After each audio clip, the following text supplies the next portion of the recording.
Everyone get out! Hello tankers and tankettes, and welcome to a viewer spotlight. And this one is kind of special because it's a machine we haven't seen before. And okay, I've done lots of viewer spotlights where it's tanks I don't have myself, vehicles we haven't seen before, but this one's kind of iconic because it's the Type 59. And if you've been playing World of Tanks any time at all, you'll know why it's iconic. It's the one premium that everyone wants that you just can't buy these days.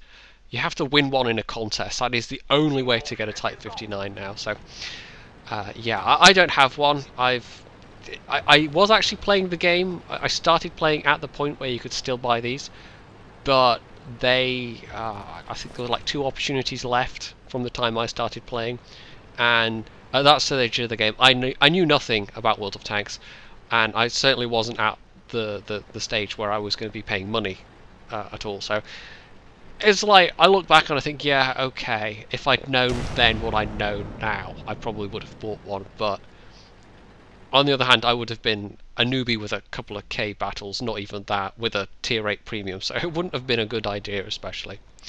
So Dux is on Himmelsdorf, and it's encounter mode, and the hill's kind of important on encounter mode. You need the majority of the team to go to the hill, but you need enough people to go to the cap to keep the cap clear, and it's looking a bit dicey on that score. It's only a T34 and the T21 that are over there, so there's definitely going to be an element of luck involved. But Dux is going to show us exactly why a Type 59 that's been played well is such a fearsome opponent. I should also note, you probably noticed the flags on Dux's tank. I'm going to guess he's Croatian, just going to make that guess. So he's in a situation here. This is kind of tricky. Now that's a nice shot in the AT-15. That's a well-aimed shot for his MG cupola weak spot. It's a bit of a face-off at the moment, and he knows enough to know that popping round to take one in the face from the AT-15 is a good way to lose health quickly, because that thing is quite fast-firing. The 20-pounder gun is a very nice gun indeed, and if he sits there with his side armour exposed, he's on a hiding to nothing. I mean, look at the IS-3 next to him, who was trying it and getting punished hard for his trouble. There's an IS-3 there as well. So at the moment, this is more about keeping these guys bottled up. And you can see there, the AT-15 is just wasting his shells on his outside track. That's never going to pen. It's either going to bounce off the front armour or it's going to just do damage to his track. So it's just goading them into wasting their shots, basically. Now he's keeping these guys hopefully occupied, and also he can do things like this. He can take sneaky shots at tanks down on the street there. There's a Nashorn he knows is down there. There's not been anything else so far. It looks like a lot of their team are on the hill, and we're at 3-4 already, not even 3 minutes in, so this was a fairly active battle. The majority of, you see the majority of the tanks on the hill are actually all there. And they're facing off against what looks like a... is that an IS-2? No, IS-3. It's an IS-3, the KV-4, and the Panther-2 is a little bit further back. And there... oh, there, no, well, there's the KV-4. He's actually leading the push. He's low health, but this is the break that the IS-3 and the AT-15 have been... they've been looking for an excuse to move up, basically. And the KV-4 decided to just go for it, and that push allowed them to make their way around, basically. So it's just a case now of looking for, you know, the AT-15. It's easy to know where to shoot the AT-15. A bit harder with the IS-3, and this is maybe going to be decisive. Oh, tries for the driver's hatch, goes slightly high into the turret, because if they can't hold this side, then the guys behind them are a bit screwed. But the guys behind them, I mean, so many of them died anyway. It should have been a matter of that they had enough numbers. If it was just a numbers game, they surely should have won that. But as it is, we're now down to a very badly damaged T-44, a Hellcat, and Dux. The rest are all dead, unfortunately, including most of the top tiers. Now there is still one top tier heavy left alive, the T-34, who is on the cap. In fact, there's 2 vehicles on the cap now. The AC-46 is as well. So there's a chance that they could cap to win, but it's probably not a high one given the tanks that are left alive on the other side. The IS-3 is up here though. It's Dux's problem, so... oh, bounced one from the rear there. This is the big threat on the hill, and if you can take out the IS-3, that makes dealing with the remaining, that's a word, the remaining tanks a hell of a lot easier. So, oh, one in the front axle, that was very nicely aimed there. Tracks him and takes him out of commission temporarily. Dux clearly decides, okay, the Panther 2 is the less dangerous target, but it's easier to deal with this guy. He's low health, 2 shots, and he's dead, basically. It's a lot easier to deal with this guy and then take on the IS-3 without worrying that stuff's going to shoot you in the back, basically. Now that Hellcat there, silent dude, he is unfortunately about to die, but he has done quite a lot. Now, actually no, I don't know if it is silent dude, it might be the other Hellcat. One of the Hellcats had a very high damage count, we'll see when we get to the end results screen. So, yep, IS-3, again in the front axle, and Dux is, rushes the guy, hopes he'll miss, and he does. And at this point, this is something the Type 59 is good at, unlike quite a lot of the other mediums, because it's got a very bouncy turret front. If you're face-hugging somebody that has a similarly low turret, like, say, the IS-3, it's a pretty good bet that stuff will bounce in your turret, unless they're managing to get your commander's hatch. And he had access to the IS-3's rear armour, which is a far easier prospect. So, 11-3, this has all happened relatively quickly. We're just counting down from the 9-minute mark now. It's a T-44, Jagdpanther and 2 arties on the enemy team. Our AC-46 is all alone and going to die fairly shortly.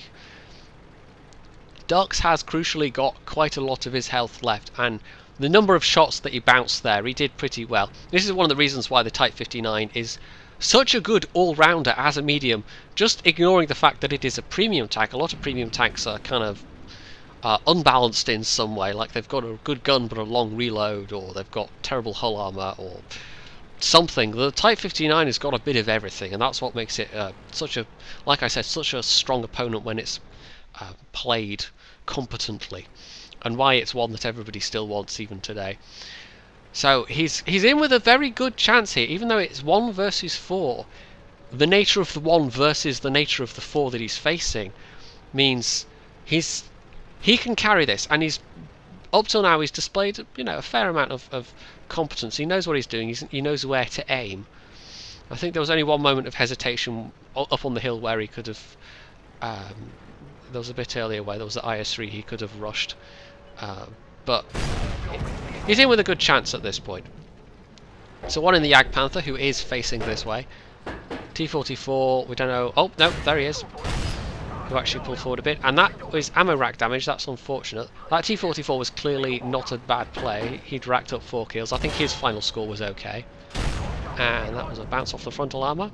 I think it's a bit like the Carnarvon in that if you can rush people's shots, if you can force them to shoot your upper front plate, that is by far the best. There we go, nicely angled.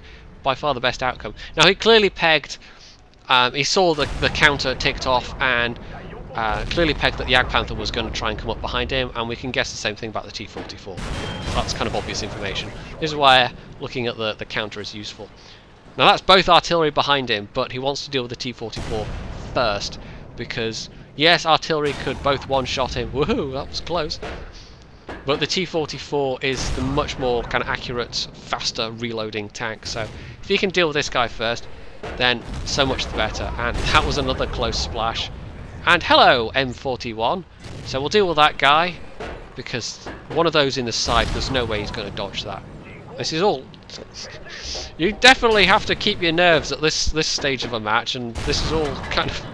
I'm not sure there's many other tier 8 mediums where you could pull off quite this kind of thing. And again, right in the T-44's face, and that guy had little chance of penning him. So he's got to get himself unstuck now. But I think Dux can do it. Now, have you noticed the ammo counter? He's fired all of his AP. He's down to 1 APCR round. Okay, this has got to count. He absolutely has to. He's probably not going to one-shot the Hummel, and he doesn't. But that now leaves him with the option of ramming. It is, however, tricky, because he's on low health. And this Hummel, if he puts a shot in Dux's face, Yeah, that could be it. That could be game over. So it's come down to this. We need to be able to get up sufficient speed to hit that Hummel to take away that last 39 hit points. So rather than just rushing and just taking the risk that the Hummel will miss, because it is a big risk, Dux tries this probably equally risky strategy of going round, and I imagine he's just got his fingers crossed at this point that the Hummel is not going to read this play correctly, that he's not going to be coming around the corner and find the Hummel facing this way. Because if I were the Hummel and you saw somebody disappear and they didn't appear for several seconds, that would be the assumption that they were trying to come around behind me, because he's in a medium tank and it's a very decently mobile machine, this. But the Hummel doesn't read his play correctly. The Hummel instead noses forward round the corner and is facing in totally the wrong direction, and boom, there we go. Look at that. That was very good. That was about the best result you could hope for, and that really was a carry. I think that's something you can do in a Type 59 that you can't do in many other Tier 8 mediums, is you can properly carry a team. Now, there was some luck there. There's always some luck, but Dux was doing pretty well. He actually was aiming at weak spots. He was taking his time with shots. Like I said, there was one moment of hesitation up on the hill, and the rest of it was he knew fairly well what he was doing there. So 5.4k damage, 9 kills. The next best score with 1700 XP, I should mention that, with 1700 base XP. It was even more when you take premium into account. The next best player was actually the Hellcat with 2200 damage. The Hellcat's very good, and it was Silent Dude, so I was right, it was Silent Dude. The rest of the team, Panther 2 with 2k damage. It's a pretty sharp drop off after that. T44 with just over 900 damage. ISU with 489 damage. IS3 700 damage. AC46 447 damage. KV1S 371. T34 340 damage. Tiger 2 0 damage. So I think it is very fair to say that this was a carry. This was definitely a carry, and Dux kept his head, and he had to work for that, but in the end it paid off. 5.4k damage and also 7.8k potential, which is pretty good for a tier 8 medium tank. That shows you just how troll the armor can be if you know how to use it correctly, and Dux did pretty well in that regard.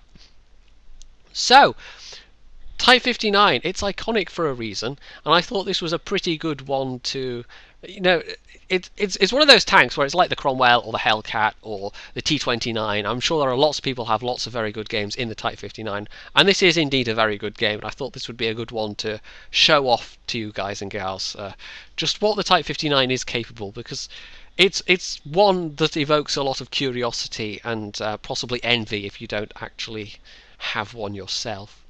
So if you liked this video, you can leave a comment below. You can hit you can hit the like button as well. I meant to say that instead. Whatever. You can subscribe to my channel.